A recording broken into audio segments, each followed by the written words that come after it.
Davey, 2-0 defeat home at Dundee and a frustrating performance. Frustrating, disappointing, all the above.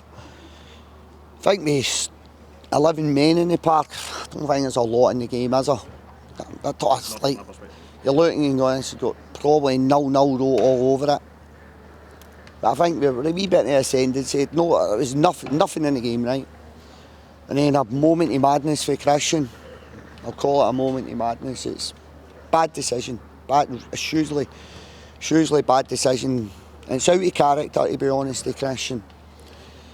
It's a red card all day long. All day long. I don't know if you guys have seen it back. It's a red card all day long. It's something I'll deal with tomorrow. But it's a moment of madness from him. So anyway, we're down to 10 men. Probably have to drop in. I know the fans are frustrated. I take with Bruce. Brucey's the one that's going to nick you a goal. But if you look at it from the other side of the game, and ironically this leads to the next part, Dundee normally score their goals for set plays. So you're looking at that part, you go down to 10 men, so you're trying to keep a bit of height in the park, but you're also trying not to lose a game. At 0-0 with 20 minutes to play, potentially 25, 27 minutes including VAR time. My objective as a manager is try not to lose a game at that point, not win the game. So I was worried about set plays as well, and I take wee Bruce off and I get the fans' frustration, but I want to explain why. And ironically, we actually lose 2 goals from set plays. Look at the last 5 goals we've lost. It's probably been 4 of them are from the second contact, first contact to set plays, or the second phase of set plays, but basically coming directly from a set play. So it's no ideal. I think we're missing Ayo, went through a stage like this similar last year, but my recruitment brought more centre halves in this year. It's been a wee bit unfortunate we can't get them on the park, to be honest. But we lose 2 goals, and whether you've got 10 men or whether you've got 11, so to put it into perspective, Christian's probably the reason why we don't get anything from the game in terms of going on to win the game at that point, going down to but he's not the reason we lost the game. Because we lost the game for 2 balls in our box when we had 10 men in the box, including the keeper.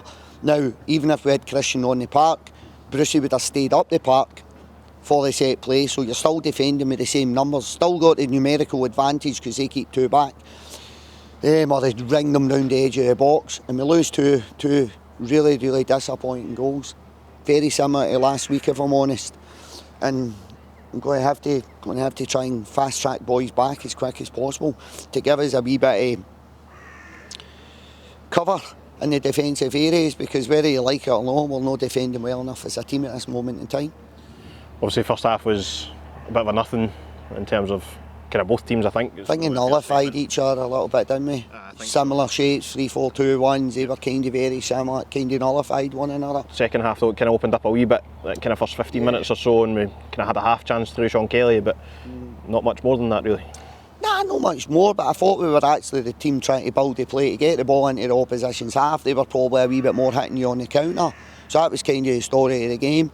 Don't think we moved the ball well enough, don't think we moved the ball quick enough, I don't think the rotations were quite there. But again, probably give Dundee a wee bit of credit, they were compact and their distances were good. So it made it difficult at that point, and then obviously you go down to 10 men, which the game dynamics changed massively at that point. They've got a lot more possession, they gain territory, that leads to the 2 set plays that I'm talking about, but we've got to be able to defend our 18-yard box far better than what we actually did.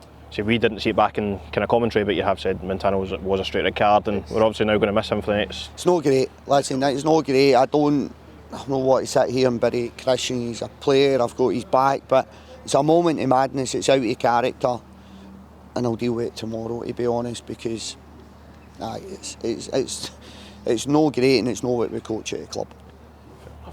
Obviously, there was some frustrations from the stands, whether that be from a substitution or anything else. How do you personally deal with that as well? Personally, I think it's difficult, is it not?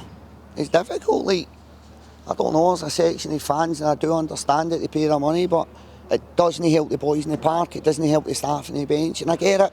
I think sometimes when there's 50,000 you don't hear it as much, if that makes sense, like it's drowned out, but we're such a small club that you hear every single shout. You're taking Brucey off, they've got to understand why I'm taking Brucey off. Like, I can't play every single player that the fans sometimes want to play or think deserves, should be play. I'm in training every day. I train the boys. I think there's got to be a wee bit more trust there in that respect. I think there's got to be a wee bit more realism at times to put into perspective. I think we've never not been in a relegation battle. Never not. We're in the Premier League. And I think we've actually never been in a relegation battle. Does that make sense? So the objective at the start of the year is don't get relegated. So, but we've never been in a relegation battle in terms of, like, similar to Ross County last year, 11th. We've never finished 12th or 11th. So I think there's got to be a wee bit of realism here. It's not always plain sailing. The trajectory's not always going to be continued growth. We're going to hit massive bumps in the road. We've had a bit of a bump in the road today. We hit one last week. But it's not been a bad season. I'm looking at, like, I think it was nearly, Hibs are sitting fourth. No, maybe no fourth. Aye, so Dundee are sitting fourth in 11 points. A point in front, is it? Yeah, they've got a game in hand. Hibs have turned the corner, apparently. Just use that analogy. 10 for 10.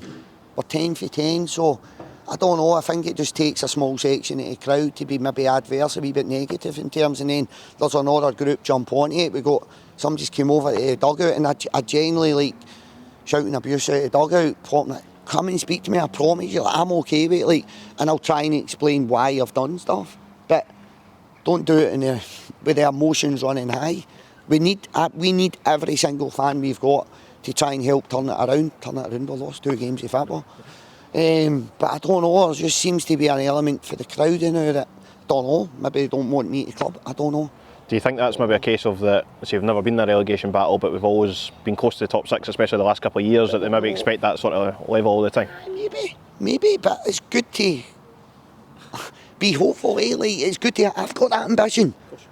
But come match day 33, let's say where we are, at the split or not at the split, but booing myself or booing the staff or booing the player, I can tell you the one thing it is, it doesn't help. It doesn't help the players on the park. I'm not going to go into individual players' names, but there's a couple of, I would class them as dodgy shouts if I'm honest, directed at players, and I'm not telling fans, like, don't come and don't take part in the game, but I think there's just got to be a wee bit more realism at times, and see if you genuinely, the feelings run that deep, honestly, come down any day of the week, and after training, I don't mind coming and speaking to you, I genuinely don't.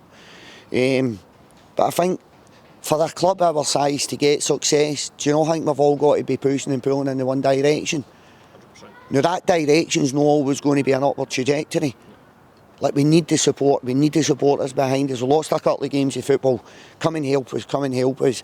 And we'll see where we are come the end of the season. I'm more than comfortable with what we've got. I know I'm not going to sit here and say we're not going to do this and we're not going to that. I'm more than comfortable with what we've got in the change room.